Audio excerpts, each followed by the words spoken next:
তোমরা সবাই কেমন আছো? আশা করি ভালো আছো। আমি আবারও আসলাম ছোট্ট একটা ভিডিও নিয়ে। তো আগের ভিডিওতে বলেছি কী হবে না হবে প্রসাদ, তো সেটাই দেখো মা পুজো করতেছে, পর্দাগুলো ফেলাই দিয়েছে, তাই আমি ভেতরটা দেখাইতে পারলাম না। আর মা গল্প করতেছে, কাশরটা এখন বাজালো। দেখো 2-4 জন ভক্ত এসেছে প্রসাদ পাইতে।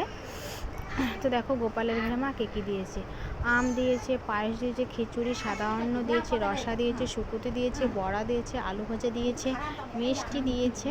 তো এখন দেখো সাবা হয়ে গেছে, তারপর গোপালকে রেস্ট দেবে, একটু রেস্ট করবে। দেখো এখানে অনেক কিছু পদে পদে ঢাকা আছে, কিন্তু আমি ছুতে পারছি না। দেখো আমরা সবাই খেতে বসেছি।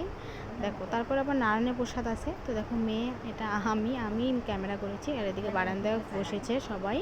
তো খাচ্ছি প্রসাদ, আমার খুব খুব প্রিয়। দেখো রসা করেছি, আবার পনিরের, আবার ঢেঁকি শাক ভাজা, সেটা তো বললাম না, আবার ওইসে আছে, কলার মোচা আছে। তো কার কার কী পছন্দ একটু কমেন্টে জানাবে। আর যার প্রসাদ খেতে ইচ্ছে করবে আমাদের বাড়িতে আসবে। সব কাজ ছেড়ে এখন একটু আমি রেস্ট করতেছি। তো আমার দেখো সারাদিনের লুক, আমার মুখটা ততক্ষণ দেখাই দেবে না। তো এখন দেখো। তো টাটা বন্ধুরা, তোমরা ভালো থাকো, পাশে থাকো, সুস্থ থাকো।